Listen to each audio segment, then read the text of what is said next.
La primera solemne es en 2 semanas y, como ya les había adelantado, vamos a cambiar la fecha.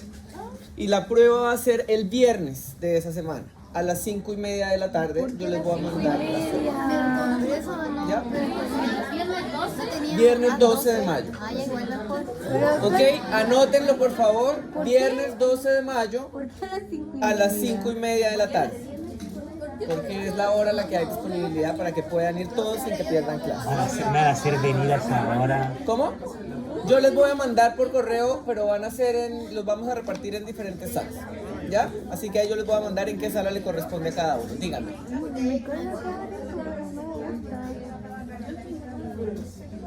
Se les está informando con 2 semanas de anticipación para que puedan organizarse y puedan asistir.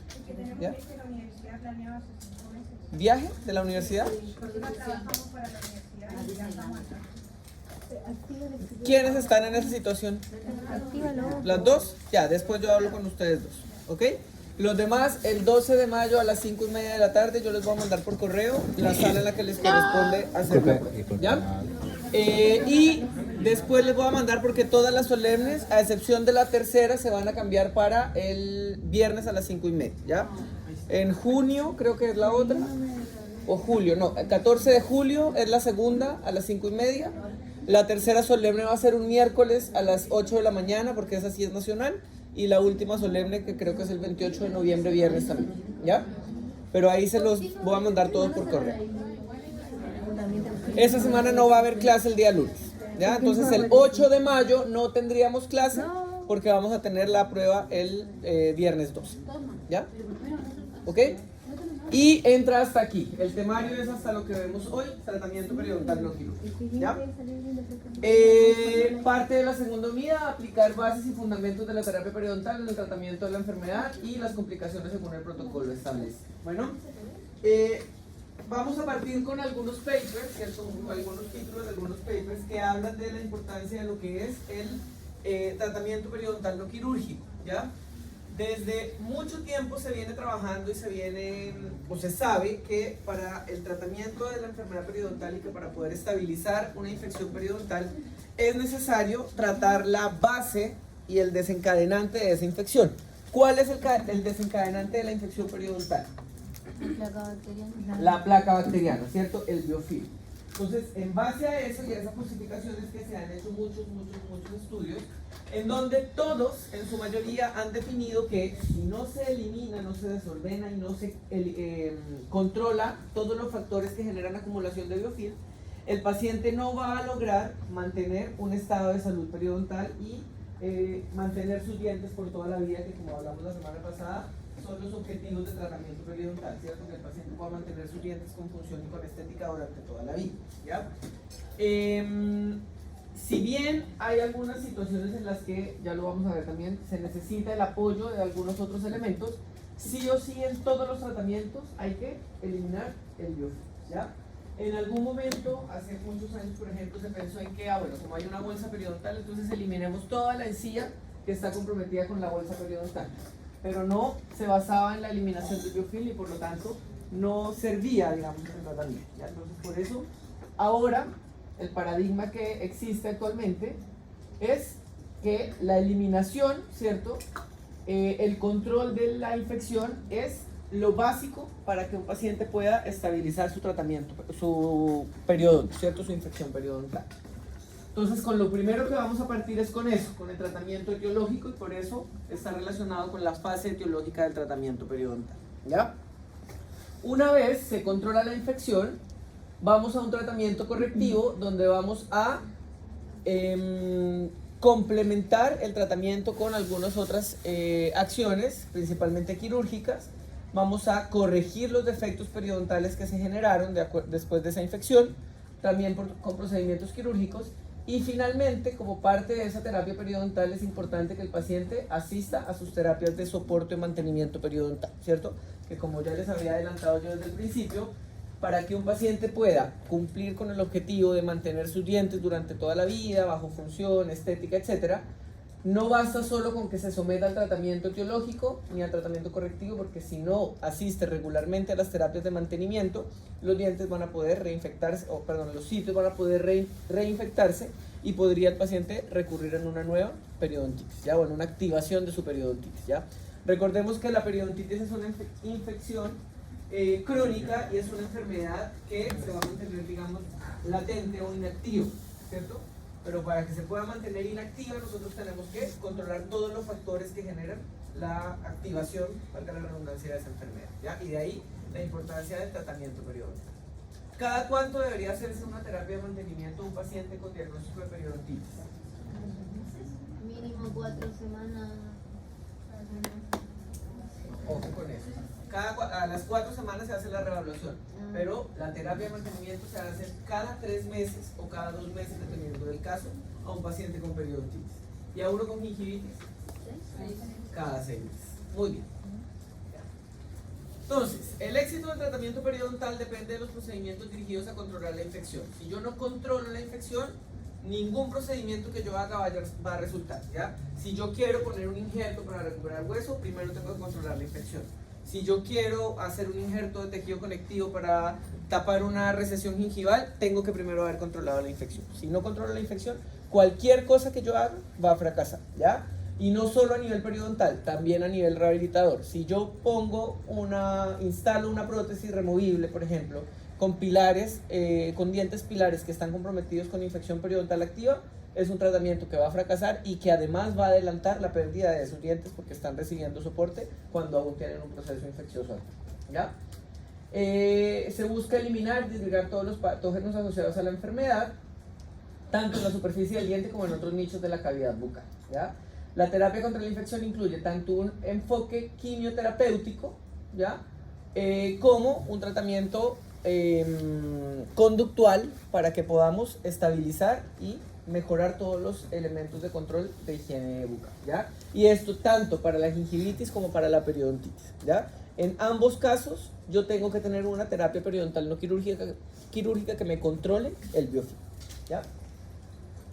Entonces, como parte de esa terapia periodontal quirúrgica, ya como ustedes lo saben, como lo habíamos hablado, con una, primero, educación al paciente, ¿cierto? Al paciente hay que contarle qué es lo que tiene, por qué se le produjo esa enfermedad, cuál es la importancia de eliminarla, cuál es la importancia de su rol dentro del mismo control de la enfermedad, ¿cierto?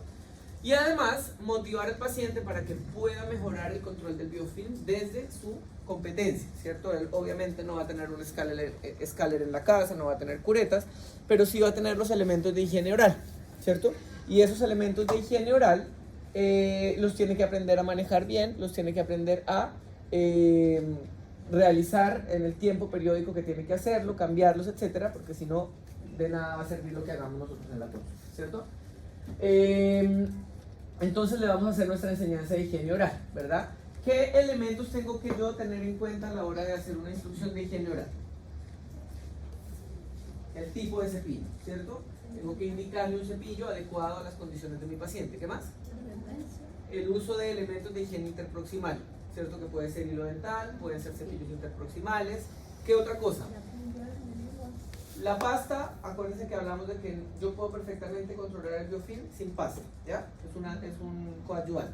Entonces, el cepillo, los elementos de higiene oral, ya tenemos los elementos. ¿Qué más?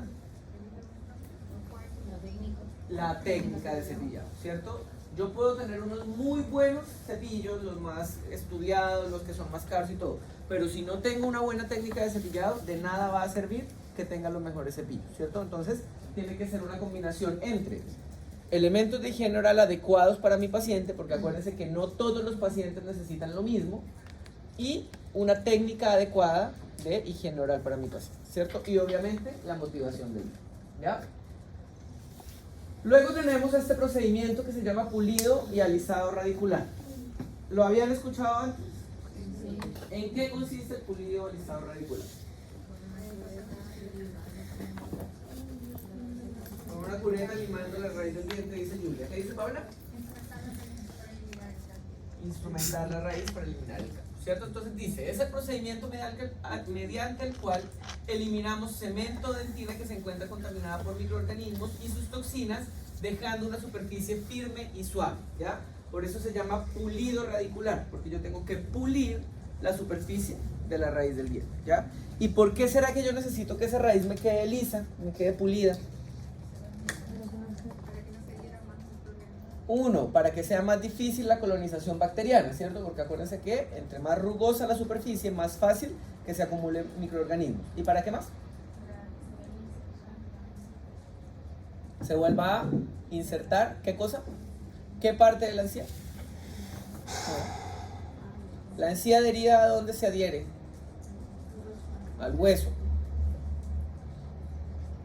¿Qué fue lo que se separó, se fue hacia apical que me generó esa bolsa periodontal? El epitelio de unión. Entonces, ¿qué es lo que yo necesito que vuelva y se una? El epitelio de unión, ¿cierto? ¿Y cómo se llama ese proceso de cicatrización? Epitelio de unión blanco. Un epitelio de unión blanco. Muy bien, ¿cierto? Entonces, yo necesito que haya una superficie lisa para que se vuelva a formar un epitelio de unión. Ahora va a ser un epitelio de unión largo, que es la forma como va a reparar o a cicatrizar ese periodo, ¿cierto? Entonces, dice, el tratamiento periodontal no quirúrgico es la piedra angular de la terapia periodontal, ¿cierto? Dice además que ha evolucionado con el tiempo, pero todavía se considera la regla de oro en comparación con otras medidas terapéuticas, ¿ya? Esto lo dicen los artículos, incluso actuales. Bueno, ¿qué significa que sea regla de oro o gold standard, que lo llaman también?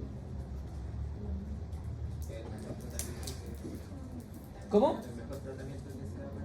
Que es el tratamiento que sí o sí todos los pacientes que tienen cierta patología tienen que cumplir, ¿cierto? A todos los que tengan, ya sea gingivitis o periodontitis, tenemos que hacerles algún tipo de instrumentación para eliminar ese biofilm, ¿ya? Su objetivo es lograr la biocompatibilización de las estructuras de adhesión y de sostén del diente, ¿ya? Entonces, ojo con esta palabra. Cuando nosotros estamos instrumentando la raíz y la dejamos lisa, lo que estamos haciendo es biocompatibilizar esa raíz para que pueda el epitelio de unión venir y pegarse nuevamente a la superficie radical, ¿ya? Dice, el tratamiento mecánico consiste en el desbridamiento de la raíz mediante el uso de instrumentos manuales sónicos u ultrasónicos para eliminar la placa, toxinas, cálculo, factores retenedores de placa, etc. Principalmente se refiere al pulido radicular y su objetivo es conseguir una superficie radicular biocompatible que permita una inserción epitelial, una reepitelización o una unión epitelial, ¿ya? Que eso es lo que les acabo de mencionar, ¿ya? Entonces, recuerden que siempre buscamos que se deje una superficie lisa, biocompatible, para que pueda venir nuevamente el epitelio de unión y se adhiera, y todo lo que yo perdí en hueso, ligamento, se rellene ahora con este epitelio de unión blanco o unión epitelial, ¿sí? ¿Se entiende eso? ¿Se entiende la mecánica del tratamiento y por qué yo hago ese tratamiento? ¿Sí? Ya. Entonces vamos a ver qué dicen algunos artículos, ¿cierto? Con respecto a los parámetros clínicos después de hacer un tratamiento periodontal. Entonces, por ejemplo, en esta tablita dice, ganancia media de nivel de inserción clínica tras el raspado y pulido radicular en localizaciones no molares a partir de 27 estudios, ¿ya? Finalmente, entonces aquí tomaron un grupo de pacientes a los que se les diagnosticó algún tipo de enfermedad periodontal, se les hizo pulido radicular y luego se estudió cuánto habían ganado en profundidad, o sea, disminuido la profundidad del sondaje y cuánto habían ganado en nivel de inserción clínica, ¿ya? En las profundidades al sondaje que inicialmente eran de 1 a 3 milímetros, ¿cierto? Es decir, cuando no las considerábamos saco periodontal, se reduce la profundidad del sondaje 0,03 milímetros, ¿ya? O sea, nada. Pero miren lo que pasa aquí. Ganancia de inserción y aparece un signo negativo, ¿ya? ¿Qué significa eso?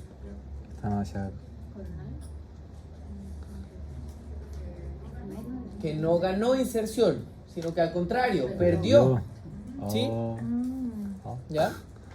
¿Qué pasa en los sitios entre 4 a 6 milímetros? Dice que la reducción de la profundidad del sondaje fue de media de 1,29, Tal vez ¿cierto? por... 1,5 milímetros gané. Entonces, si yo tenía 6 milímetros, llegué a 4,5, ¿sí? Si tenía 4, llegué a 2,5. Diga. La pérdida de inserción se pudo haber generado por el raspado radicular y como tipo de trauma que se generó Correctamente. en ¿Ya? el momento. Y eso ya lo vamos a ver aquí también en algunas conclusiones que dicen los estudios. Entonces puede ser tema de ganancia o pérdida del tema del raspado radicular. Exactamente, ¿ya? Entonces, fíjense lo que pasa aquí cuando tengo 4 milímetros, de 4 a 6, ¿se me reduce la profundidad del sondaje? Sí, ¿cierto? Y puedo llegar a profundidades de 3 milímetros. Y gano inserción clínica, miren, 0,5 milímetros, ¿ya? Algo gano, no pierdo inserción. Y de bolsas o sacos periodontales de más de 6 milímetros, reduce la profundidad en una media de 2 milímetros, ¿cierto? Entonces, si tengo 6, llego a 4, ¿cierto? Y gano inserción de más de 1 milímetro, ya que es la importancia, ¿cierto? Finalmente, acuérdense que cuando yo hago tratamiento periodontal, ¿yo qué es lo que busco? Busco reducir la profundidad del sondaje y busco ganar inserción, ¿cierto? ¿Qué dicen aquí? Dice, fundamentos del uso complementario de algunos agentes antimicrobianos. Dice, el tratamiento mecánico por sí solo puede no controlar la infección en forma efectiva en bolsas profundas. ¿Ya? El control deficiente de la placa aumenta la probabilidad de reinfección de la bolsa o del saco. En las superficies radiculares, amígdalas y otros nichos de la mucosa oral anidan bacterias patógenas que recolonizan las bolsas periodontales y pueden actuar como fuente de reinfección. Y esto es un estudio más antiguo, por eso está con este nombre, pero es Agregatibacter actinomycetes comitans y otros microorganismos invasores de los tejidos no se erradican fácilmente sin un tratamiento antibiótico concomitante. ¿Se acuerdan en infectología que hablamos de algunas características que tenía este microorganismo con respecto a la invasión a los tejidos? ¿Ya? ¿Y qué más?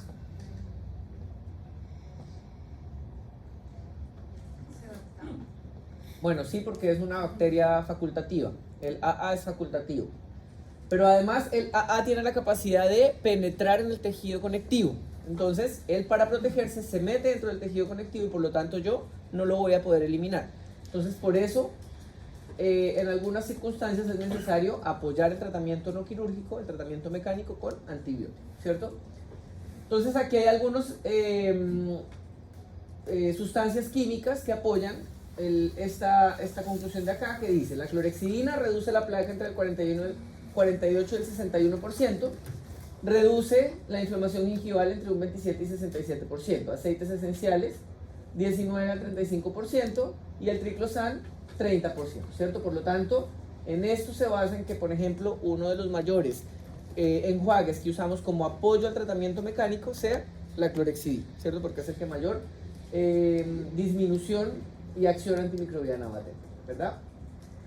Entonces, como conclusiones dice, en términos de resultados clínicos y de tiempos de instrumentación en dientes unirradiculares, no hay diferencia entre una instrumentación manual y una instrumentación con ultrasonidos. Falta evidencia para ver en los dientes multirradiculares qué pasa, ¿cierto? Con ambos tipos de instrumentación se puede producir pérdida de inserción en sitios poco profundos, ¿ya? Entonces, está demostrado que si yo hago un raspado en un sitio que tiene 3 milímetros, puedo generar una pérdida de inserción, puedo generar una recesión gingival, por ejemplo, en esa zona, ¿ya? Por eso, cuando ustedes tengan pacientes que no tienen profundidades de 4 milímetros, no van a hacer pulido radicular, no está indicado realizar pulido radicular, ¿ya? Pero sí está indicada la instrumentación subgingival desde el punto de vista de la eliminación de biofilm que pueda estar metido dentro del surco gingival, ¿ya? Por ende, a pesar de que, por ejemplo, su diagnóstico sea gingivitis, usted sí puede hacer un destartraje subgingival y puede incluso apoyarlo con un destartraje manual. Se puede meter una cureta en el surco y sacar algún cálculo que haya quedado adherido, ¿ya? Sin realizar la instrumentación, o perdón, el pulido radicular, ya que ya les voy a mostrar en qué consiste. Bueno. Dice, no hay conclusiones específicas sobre solo el tratamiento mecánico, pero sí deja claro que el tratamiento antibiótico tiene que ser complementario al debridamiento mecánico. Es decir, si yo tengo un paciente con diagnóstico de periodontitis y solo le doy antibiótico y clorexidina, no me va a funcionar, ¿cierto? Para nada. ¿Por qué? Porque aumenta el microorganismo, pero no la acción de la placa. No. ¿Será que el antibiótico va a llegar a matar al microorganismo efectivamente? ¿Por qué no? ¿Por qué no va a llegar a matarme al Agregatibacter o a la Porphyromonas gingivalis?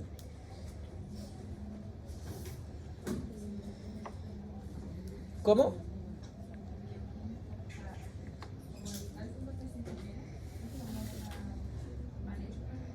¿El cálculo? No. ¿Qué dijo antes, la palabra antes de cálculo? El biofilm, por el biofilm, porque yo lo que tengo es que destruir ese ambiente en el que vive esa bacteria, ¿ya? Es que la causa son las bacterias, pero esas bacterias viven en un biofilm. Si esas bacterias no vivieran en un biofilm, yo les podría dar un antibiótico y se van a morir, ¿cierto? Pero como las bacterias están dentro del biofilm, el biofilm las protege. Acuérdense que un biofilm es una comunidad de muchas bacterias que viven en una matriz extracelular, ¿cierto? Y que impide que lleguen tanto los sistemas defensivos del cuerpo como los antibióticos.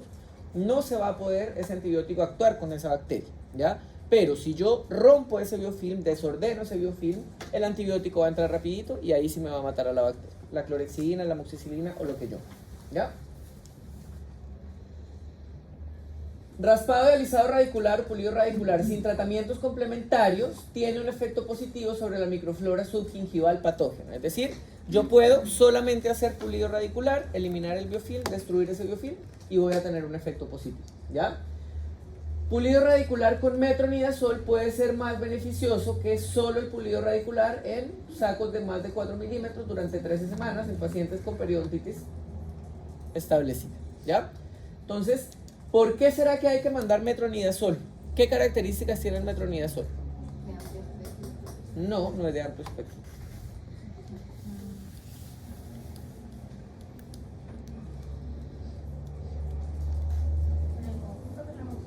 Solo el metronidazol. ¿Qué característica tiene el metronidazol?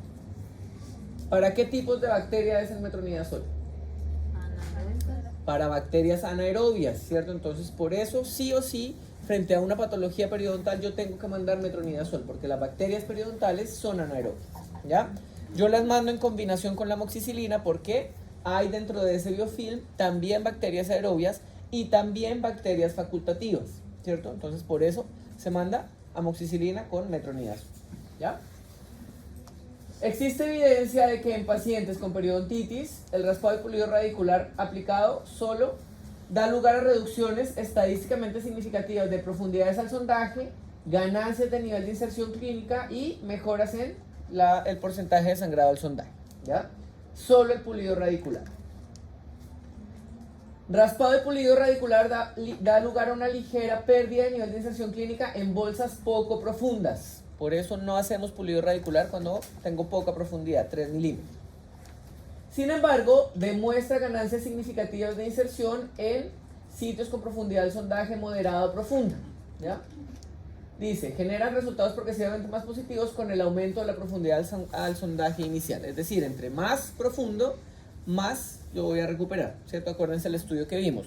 De 4 a 6 milímetros yo ganaba 1 milímetro de inserción, más de 6 milímetros ganaba 2 o un poco más milímetros de pérdida de inserción, ¿ya?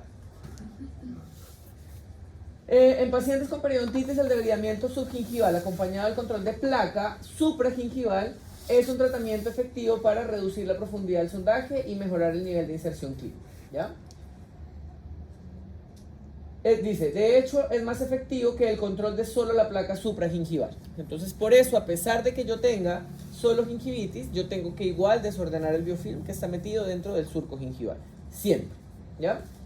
Y dice, la mejor evidencia indica que los regímenes de mantenimiento basados en profilaxis supragingival, desbridamiento subgingival, son similares en cuanto al resultado clínico de profundidad del sondaje y nivel de inserción clínica a los 12 meses tanto tras el tratamiento no quirúrgico, ¿cierto?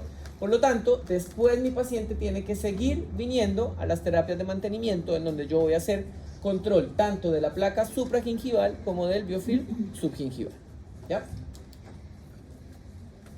¿Por qué puede fracasar el tratamiento? ¿Cierto? Porque si bien el tratamiento periodontal no quirúrgico que involucra instrucción de higiene oral, destartraje supra, destartraje sub, profilaxis, pulido radicular, es efectivo, puede fallar debido a varias cosas. Primero, a que la instrumentación haya sido insuficiente, ¿cierto? Entonces, por eso es importante que yo primero tenga un buen entrenamiento, segundo, me asegure de eliminar todo el biofilm y de eliminar los factores locales, porque si yo le quito el cálculo, pero le dejo todas las restauraciones desajustadas, no le controlo la higiene, por ejemplo, en las zonas de apiñamiento, de nada va a servir eliminarle todo el cálculo si va a tener otras zonas donde le va a acumular biofilm, ¿cierto? Enfermedades sistémicas como la diabetes mellitus, ¿por qué? ¿Qué pasa con la diabetes? Se liberan Citoquina y inflamación. Hay mayor aumento de las citoquinas proinflamatorias, hay alteraciones en la cicatrización, el cuerpo no repara bien y por lo tanto va a ser más complicado el control de la enfermedad, ¿cierto? Afecciones de Furca. ¿Por qué? ¿Qué pasará con las furcas? Con las lesiones de Furca. ¿Será más fácil o más difícil instrumentar una zona de Furca? Más difícil, ¿cierto? Es más complejo. Por eso, de hecho, hay muchas indicaciones de cirugía periodontal o de tratamiento complementario quirúrgico cuando hay lesiones de Furca para poder tener un tratamiento exitoso, ¿ya? Genética. Bueno, esto lo vamos a ver un poquitito más adelante. Bueno, pero hay factores de riesgo genéticos que también hacen que las personas sean más susceptibles a desarrollar enfermedad periodontal, ¿cierto? Acuérdense que hablamos de una enfermedad multifactorial, que tiene muchos factores que hacen que se establezca y que progrese la enfermedad, ¿ya? Entonces hay que también tener en cuenta eso, por eso también es importante la anamnesis, porque si mi mamá tuvo periodontitis y perdió los dientes a los 30 años y mi papá también los perdió a los 45, yo debo tener algo en mis genes que me hace más susceptible a la destrucción periodontal, ¿cierto? Y es un factor que también, si bien no lo voy a eliminar, no lo voy a controlar, si lo tengo que tener en cuenta, ¿ya? Sacos periodontales profundos persistentes y tabaquismo. ¿Por qué? ¿Qué pasa con el tabaquismo? ¿Ah? Inhibe la cicatrización. Ya, bueno, hay inhibición de la cicatrización, hay alteración en la síntesis de colágeno y en general en el metabolismo del colágeno, hay disminución en la respuesta inmune, ¿cómo? Hay disminución en la vascularización, ¿cierto? Y por eso van a llegar menos citoquinas o menos elementos de reparación, etc. ¿Ya? Entonces, por eso parte del tratamiento es que yo también controlo los factores de riesgo. Si mi paciente sigue fumando 48 cigarrillos al día, poco probable que yo pueda estabilizarle su enfermedad periodontal, ¿cierto? Pero los fármacos ahí no señalan. No necesariamente, a lo mejor algunos fármacos que puedan tener alteración en la producción de saliva, ¿ya? Porque acuérdense que la saliva también funciona como un factor protector, ¿sí? Pero no hay factores de riesgo para el tratamiento, ¿ya? Acuérdense que hay factores de riesgo para el desarrollo de la enfermedad y factores de riesgo para el éxito del tratamiento. Aquí estamos hablando del éxito del tratamiento, ¿sí?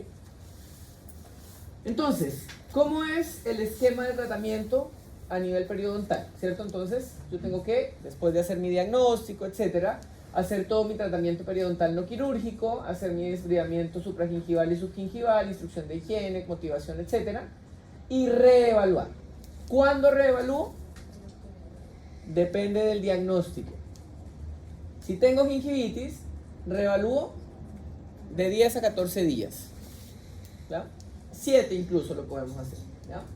Si tengo periodontitis, mínimo a los 28 días. ¿Ya? La reevaluación, acuérdense que tiene que ser de 4 a 6 semanas. ¿Ya? ¿Qué tengo que yo fijarme en este momento de la reevaluación? Que haya disminuido la profundidad del sondaje, que haya disminuido el porcentaje de sangrado, que haya ganado niveles de inserción clínica y que mi paciente tenga un buen control de placa bacteriana y que haya controlado los factores locales y sistémicos de riesgo. ¿Ya? Si estoy ok con eso, yo voy a dar de alta a mi paciente y inmediatamente voy a planificar mi terapia de mantenimiento periodontal. ¿Ya? Pero si no estoy ok con eso, ahí tengo que empezar a ver otros factores, ¿cierto? Y ahí puedo derivarlo para que se le haga tratamiento periodontal quirúrgico en caso de que él necesite, ¿ya? Tratamiento periodontal quirúrgico, ustedes lo van a ver un poco más en quinto año, ahí van a profundizar un poco más en lo que es tratamiento periodontal quirúrgico, pero el tratamiento periodontal quirúrgico para el control de la enfermedad periodontal consiste en favorecer el acceso a las lesiones para poder instrumentar de forma directa. Entonces, ¿qué es lo que se hace? Se hacen colgajos, ¿cierto? Para ver toda la superficie radicular y que yo pueda instrumentar viendo la superficie radicular y asegurándome que estoy eliminando todo el biofilm y todo el cálculo que está generando el proceso infeccioso, ¿ya? Eso para el control de la infección. Y luego vienen las cirugías regenerativas, que es cuando yo quiero poner algún tipo de injerto para recuperar algo del tejido que perdí, ¿ya? Pero siempre lo primero es controlar la infección, ¿ya? ¿Se entiende eso, chicos? ¿Sí? Entonces todo el esquema de tratamiento, hago el tratamiento periodontal, lo tengo que planificar en fases, y en citas, ¿sí? No siempre voy a hacer, o en la mayoría de los casos no lo voy a hacer todo en una sesión, ¿ya? A menos que sea una gingivitis muy leve, por ejemplo, ¿ya? Y yo podría hacer todo en una sesión. Pero la gingivitis al menos van a ser 2 sesiones y las periodontitis, dependiendo de cuántas zonas se vayan a tratar, ahí, o de qué tan generalizada sea la periodontitis, ahí se planifican las sesiones, ¿ya? 3 sesiones, 4 sesiones, dependiendo, ¿cierto? Lo que sí o sí tiene que ser y tienen que tener claro ustedes es que la primera sesión tiene que involucrar motivación e instrucción de higiene oral, ¿ya? Eso tiene que ir sí o sí en la primera sesión y después reforzarlo en la siguiente sesión, ¿ya? Bueno, entonces, instrumentación. ¿Con qué instrumentos yo hago mi tratamiento periodontal no quirúrgico? ¿Ya? Existen 2 tipos de instrumentos, los instrumentos manuales y los instrumentos mecánicos, al igual que cuando hacen eliminación de caries, etc. ¿Ya? Los instrumentos mecánicos son lo que ustedes conocen como Scaler o Cavitron. Existen otros como los piezoeléctricos. Y los instrumentos manuales son instrumentos que yo voy a tener que activar para poder eliminar el biofilm, ¿cierto? Como curetas y jackets, que son los que principalmente ustedes van a ocupar en clínica. ¿Ya existen otros? Sí, ya, pero los vamos a ver. Bueno, instrumentación supragingival. Para yo hacer instrumentación supragingival, los instrumentos no tienen que tener ningún diseño tan específico como sí para la instrumentación subgingival, ¿verdad? Porque aquí yo voy siempre a estar viendo lo que está haciendo el instrumento. Yo no voy a entrar a ciegas en ningún momento, ¿ya? Cosa diferente a lo que pasa cuando hago la instrumentación subgingival, porque yo me estoy metiendo dentro de un saco y no sé qué está haciendo allá abajo el instrumento, ¿ya? Existen varios instrumentos donde el que actualmente nosotros usamos es el jack, ¿ya? ¿Qué características tienen estos instrumentos? Que tienen filo, ¿cierto? Son instrumentos con corte, porque van a tener que dejar una superficie lisa a la corona del diente, tienen que eliminar cálculo, pero estos instrumentos en general tienen filo en ambos lados de su estructura, ¿ya? Por eso no los podemos usar en una instrumentación subgingival, porque si yo meto un jacket en una bolsa, en un saco periodontal, yo voy a raspar hacia la raíz, claro que sí, pero también voy a raspar hacia el epitelio y voy a romper ese epitelio, ¿ya? Entonces por eso tienen que tener consideración con eso. Con respecto a la instrumentación subgingival, utilizamos las curetas, ¿cierto? Que ya son bien conocidas por ustedes. Las curetas son instrumentos que también tienen filo, que también tienen corte, pero ese corte está en las curetas Gracie específicamente diseñado para que sea en una sola cara de la cureta, ¿ya? Porque la otra cara, que va a estar contra el tejido blando, contra el epitelio, no va a tener filo, por lo tanto me lo va a proteger, no lo va a romper, ¿ya? Las curetas en general, bueno, existen 2 tipos de cureta principalmente, las curetas universales y las curetas Gracie. Las curetas que ustedes van a usar o que en general se usan son las curetas Gracie, que tienen por característica que están diseñadas para sitios específicos, ¿cierto? Y por eso vienen codificadas desde la 1 hasta la 18, ¿ya? Y ustedes tienen que tener varios tipos de cureta, porque existían antes las curetas universales, ¿cierto? Y las curetas universales, que ya se las voy a mostrar, eran curetas que yo tenía que usar la misma cureta en cualquier parte, y por ende no era lo mismo instrumentar un lateral que instrumentar un molar por distal, ¿cierto? Entonces por eso el doctor Gracie se inventó una cureta que tuviera ciertas angulaciones que permitiera un mejor acceso a, sobre todo, las superficies o las zonas posteriores, ¿ya? La cureta está formada por un mango, por un cuello y por una parte activa, ¿cierto? Es importante que lo conozcan y lo sepan porque la activación de la cureta tiene que ver con la posición de la cureta en el diente, teniendo en cuenta el cuello de la cureta, ¿sí? Acuérdense que la instrumentación correcta se hace colocando la parte activa en la superficie radicular y el cuello de la cureta quedando paralelo al eje del diente, ¿ya? Y ahí se puede hacer la instrumentación. Bueno, este es un esquema de colores con respecto a qué cureta se va a usar en qué superficie, ¿cierto? Las curetas 1, 2, 3, 4 y 5, 6 se utilizan en los dientes anteriores por todas las caras, ¿cierto? Cara vestibular, palatina, mesial y distal. Tenemos las curetas 7, 8 y 9, 10 que se usan en los dientes posteriores por las caras vestibulares y linguales o palatinas. Tenemos las curetas 11, 12 y 15, 16 que se usan en las caras mesiales de los dientes posteriores. Y las curetas 13, 14, 17 y 18 que se usan en las caras distales de los dientes posteriores. ¿Ya? ¿Por qué hay una 13, 14 y una 17 y 18? Porque la 17 y 18 es aún más angulada. Entonces la pueden usar en zonas más posteriores incluso. Bueno, pero igual, perdón, la 13, 14 también la puedo usar. ¿Ya?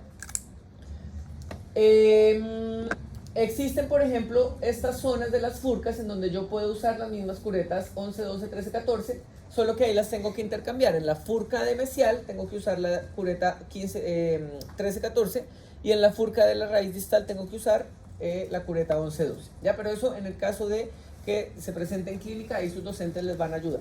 Bueno, lo importante es que se sepan esto, ¿ya? Que la 1, 2, 3, 4, 5, 6 para dientes anteriores por todas sus caras, 7, 8, 9, 10 para posteriores por vestibular y lingual, 11, 12 y 15, 16 para mesial de los posteriores, 13, 14, 17 y 18 para distal de los posteriores. ¿Ya? Así se lo van a aprender. Bueno. Clarito. Existen dentro de las curetas Gracie también subdivisiones de las mismas, ¿cierto? Porque también se han visto que hay zonas más angostas, zonas más posteriores, zonas más profundas, entonces se les han hecho variaciones a los diseños originales de las curetas. Y ahí vamos a tener algunas curetas que se llaman curetas After 5, curetas Mini 5, curetas Courbette, ¿ya? Las curetas After 5 son curetas que tienen más largo el cuello y que van a permitir llegar a sitios más profundos, a sacos periodontales más profundos, ¿sí? Las curetas Mini 5 van a tener ese mismo largo, ¿cierto? Van a tener el cuello más largo, pero además van a tener la parte activa más corta, a la mitad, ¿ya? Y eso es para poder llegar a sitios que son más profundos y más angostos, sacos periodontales más angostos y más profundos, ¿ya? Entonces son las variaciones que tenemos, las After 5 y las Mini 5, pero siguen siendo curetas Gracie. Entonces yo puedo tener una cureta Gracie 5-6 estándar, puedo tener una cureta Gracie 5-6 After 5 y puedo tener una cureta Gracie 5-6 Mini 5, ¿ya? Las tres las voy a poder usar en un canino, sí, solo que la Mini 5 me puede llegar más profundo y si el sitio es muy angosto, ¿sí? Es decir, por ejemplo, un diente que tiene saco periodontal en solo un sitio, no tiene saco periodontal en toda la zona.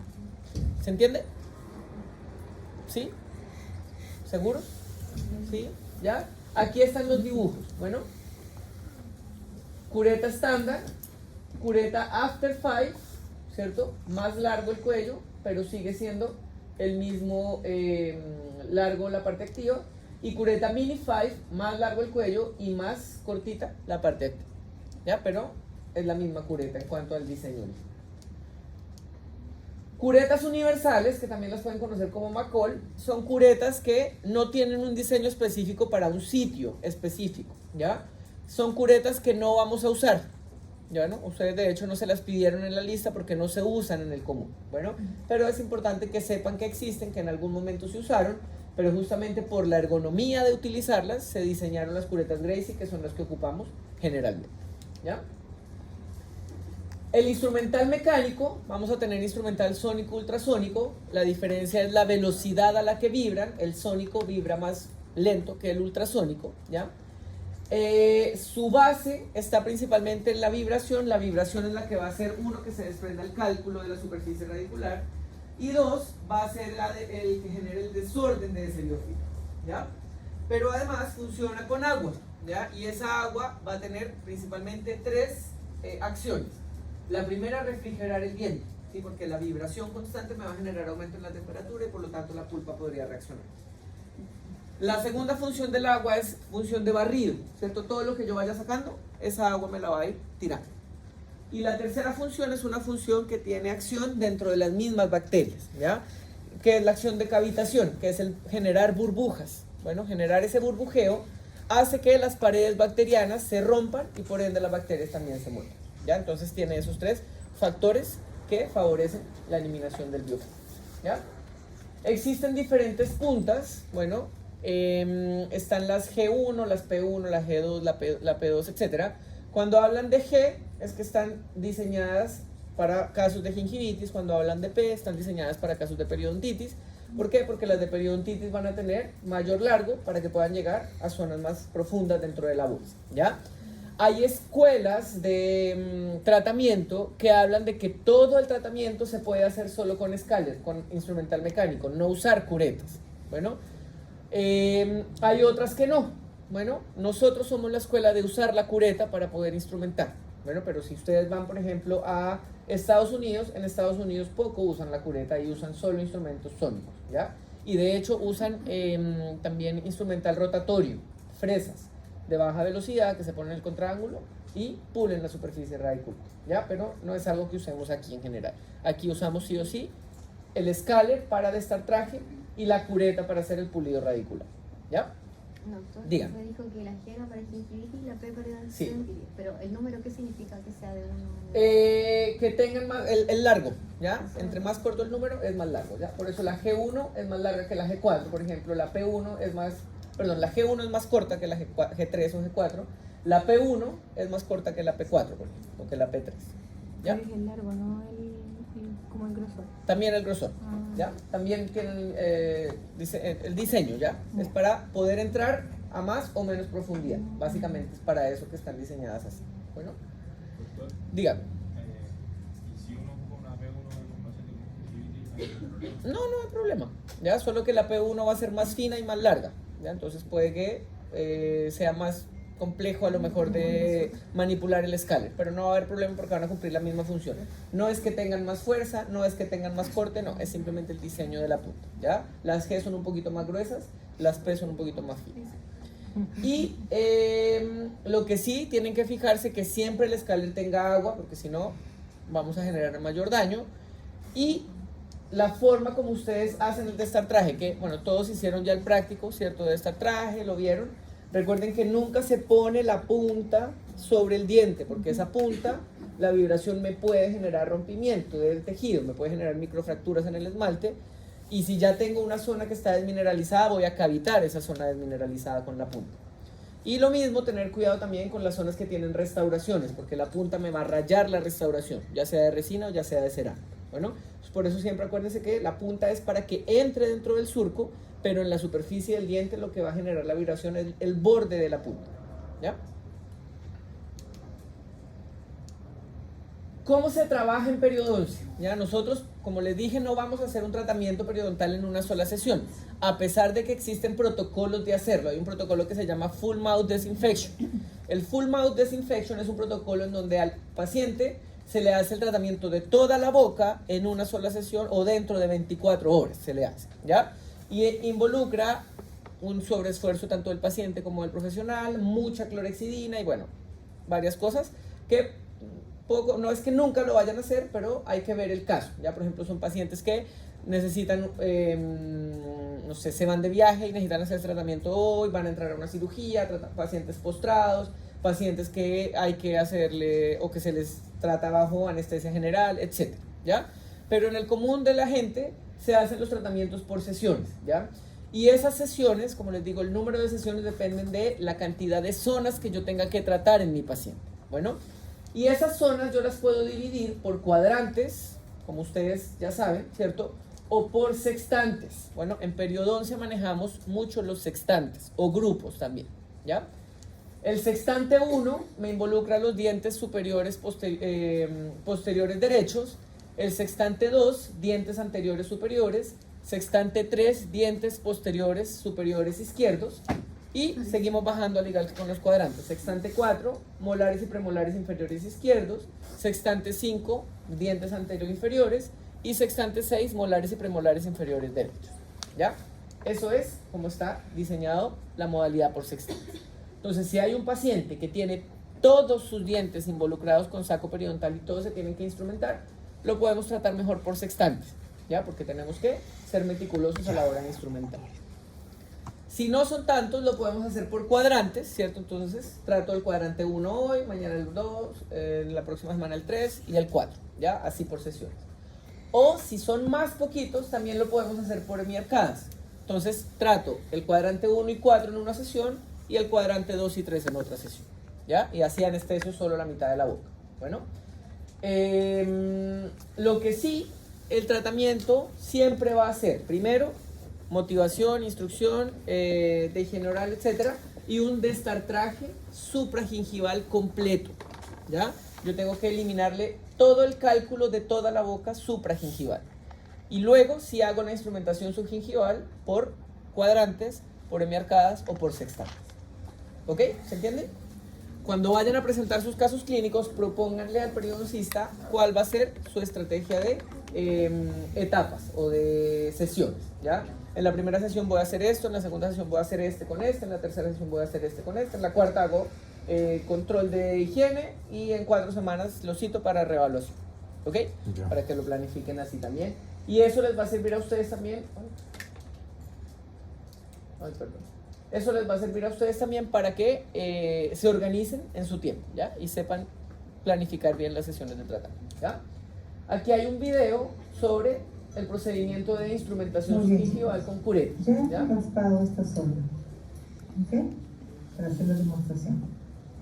Vamos a utilizar ahora curetas. Curetas para poder hacer el alisado. Quiero que se fijen en la punta de esta cureta. No es recta, tiene punta redonda, pero tiene un declive hacia uno de los costados. Tiene caída hacia acá. ¿Ok? Esa zona de declive es la que corta. La otra, la de acá, no corta.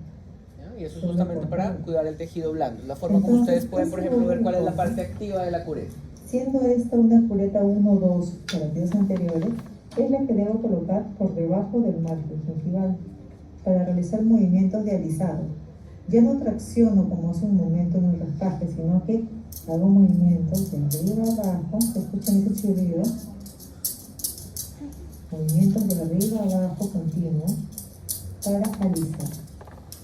Se parecen a los movimientos que hacemos cuando nos vamos limando las uñas. De atrás hacia adelante, de atrás hacia adelante. En nuestro caso, de arriba a abajo continuamente.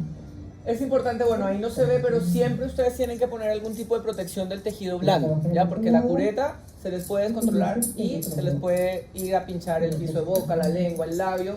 Y eso, además de que va a generar un trauma, va a generar también una infección ahí localizada porque se están llevando una bacteria del surco gingival al labio, digamos. Si acaso ponemos un cotoní.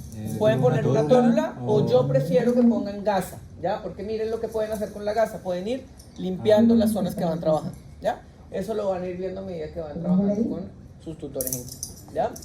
Y ese sonido que ustedes los veo que les perturba es real. Bueno, aquí está como exagerado, no sé, yo creo que le pusieron un aumento ¿ya? Pero sí suena, ¿ya? El sonido me implica que estoy raspando la raíz y que estoy sacando el cemento infectado, ¿ya? ¿Ok?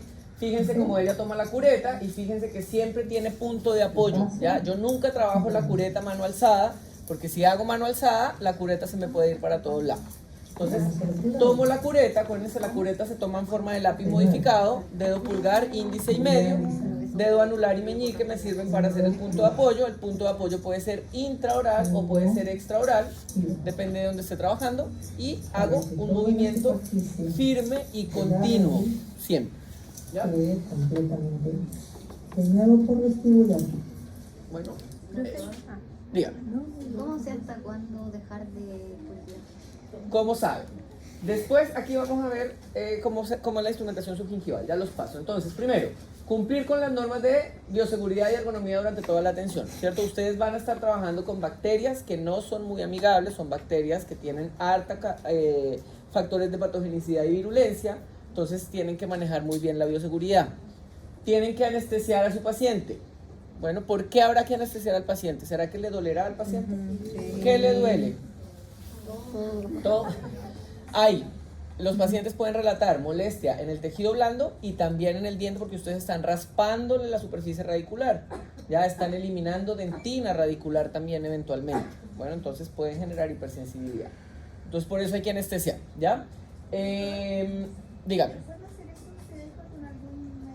Regularmente no, ¿ya? Pero eso también tenganlo ustedes en cuenta, pueden planificar terapias de flúor porque los pacientes pueden quedar con hipersensibilidad. De hecho, eso se le advierte al paciente y en su consentimiento informado, él entiende que como efecto adverso del tratamiento se puede generar hipersensibilidad que no es permanente, sino que puede ser transitoria. Entonces por eso se le da o se le hace al final del tratamiento una terapia de flúor, se le puede dar o indicar una pasta con flúor, un enjuague con flúor para que ayude con esa hipersensibilidad, ¿ya? Porque obviamente, lo que les digo, están eliminando ustedes incluso dentina radicular que puede generar esa hipersensibilidad, ¿ya? Respetar las áreas clínicas, idealmente utilizar 2 bandejas, una bandeja con su instrumental de examen, que tiene que involucrar una sonda periodontal. Siempre que trabajen en periodoncia, siempre tienen que tener su sonda periodontal en la bandeja, ¿ya? Porque nosotros usamos la sonda periodontal para todo, ¿ya? Los periodoncistas me refiero. Y otra bandeja donde van a poner las curetas, ¿ya? Organicen las curetas que van a utilizar, no saquen las 9 curetas, porque si van a trabajar solo el sector anterior, pueden trabajar con 1 o 2 curetas máximo, no es necesario que saquen todo, ¿ya? Si van a trabajar un sector posterior, tienen que tener al menos 3 curetas, una para vestibular y lingual, una para mesial y una para distal, ¿ya? Gasa, tienen que tener también una jeringa con un irrigante, creo que no lo pusimos aquí, pero la instrumentación subgingival, al igual que con el escáler, vamos teniendo irrigación propia del escáler. Cuando hacemos instrumentación manual también tenemos que hacer irrigación, ¿ya? Principalmente para el barrido del biofilm, ya de lo que va a sacar. Bueno, la irrigación se puede hacer con clorexidina o se puede hacer con suero. Clorexidina al 0,12%, clorexidina de enjuague. ¿Cuál es mejor? La verdad es que ninguna de las dos tiene diferencia sobre la otra, porque no hay un efecto antimicrobiano ahí. Hay solo un efecto de barrido, ¿ya? Porque la clorexidina entra y sale, entonces no tiene el tiempo de generar un efecto antimicrobiano, ¿ya? Entonces simplemente va a ser el efecto de barrido. Entonces yo voy instrumentando, a medida que voy instrumentando, agarro mi jeringa, meto la punta, córtenle la punta, ¿cierto? Que no quede con filo, que no penetre, sino que quede roma. Meten la punta de la aguja en el surco o en el saco periodontal y van irrigando, ¿ya? Y van sacando el cálculo, el biofilm que va desprendiéndose, etc., ¿ya?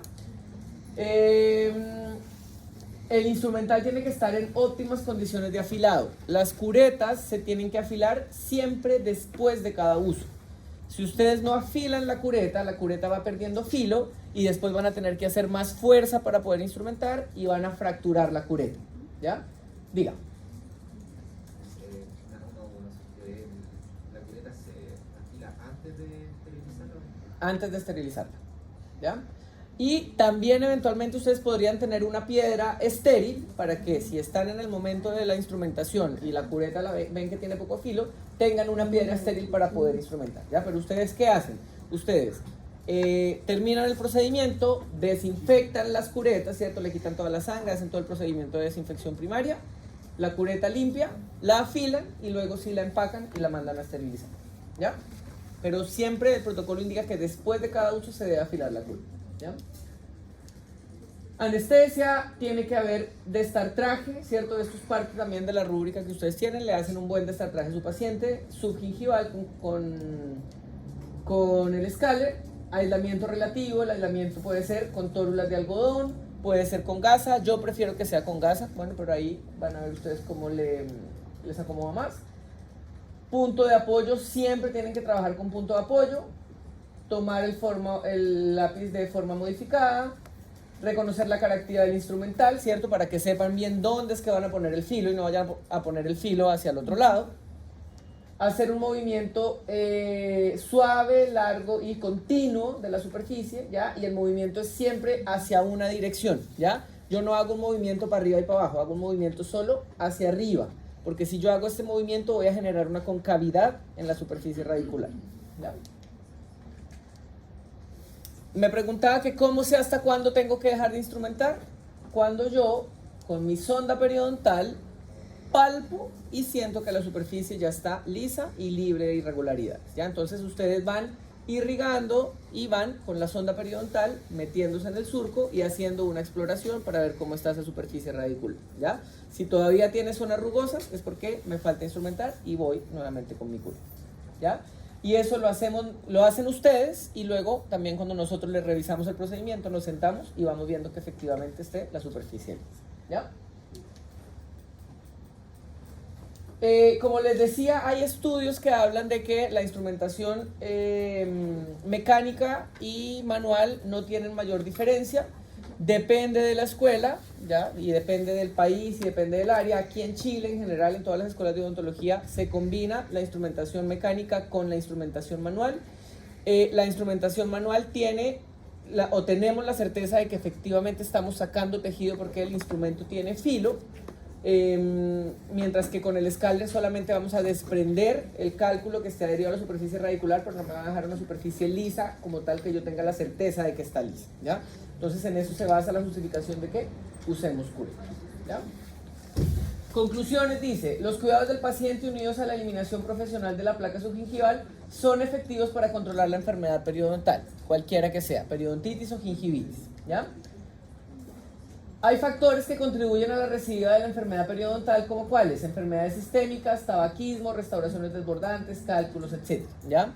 Hay pacientes que llegan a la reevaluación periodontal y todavía tienen sacos periodontales, no han ganado inserción, y ahí hay que entrar a ver qué es lo que está pasando, ¿ya? Y ahí muchas veces uno reinstrumenta y apoya con antibiótico, por ejemplo, o definitivamente ya lo manda a hacer cirugía periodontal, ¿ya?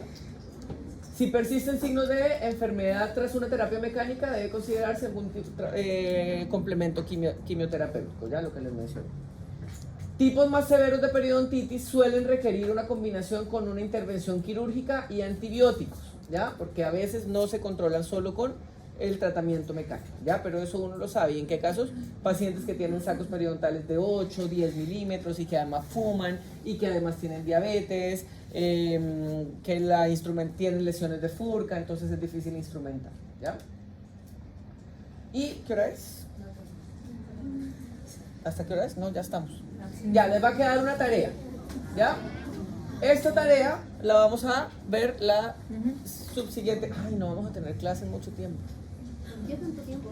Porque el próximo lunes es feriado. Y el lunes que sigue, que es el lunes 8, no vamos a tener clase porque vamos a tener la prueba el 12. Ya, así que ese lunes lo van a tener libre para que estudien, ¿no? Ajá, sí. Entonces, no, pero Ahí hacemos la tarea, Ahí, profe. ¿ya? En ese horario hacemos la tarea. pero la hacen en su casa. Ah, ya. Caso 1, chicos, para que esto les va a servir también para que lo planifiquen en la clínica. Ya eso está, creo, no, sí, está en el PPT que tienen en el clase. Paciente con un diagnóstico de gingivitis inducida por biofilm dental generalizada en periodonto intacto con índice de higiene oral de 45 y restauraciones desajustadas. Y el otro paciente tiene periodontitis estadio 2 generalizada grado B, índice de higiene de 21%, 3 restos radiculares no rehabilitables y múltiples restauraciones desajustadas, ¿ya? Entonces van a hacer su plan de tratamiento tanto por fases como por sesiones, ¿ya? Del tratamiento periodontal, que es lo que es. ¿Listo? Y lo discutimos Uy, no nos vamos a ver como en 3 semanas, mucho tiempo. El lunes después de la solemne, que vendría siendo como lunes 15 de mayo, que ahí vamos a hacer la revisión de la solemne y vamos a revisar estos tareas, ¿ok? Les voy a mandar igual un correo reforzándoles la información de que la solemne es el 15 de mayo, el 12, perdón, de mayo a las 5:30 de la tarde. Yo les voy a mandar la sala en la que les va a corresponder y eso, ¿ya? Y Amanda y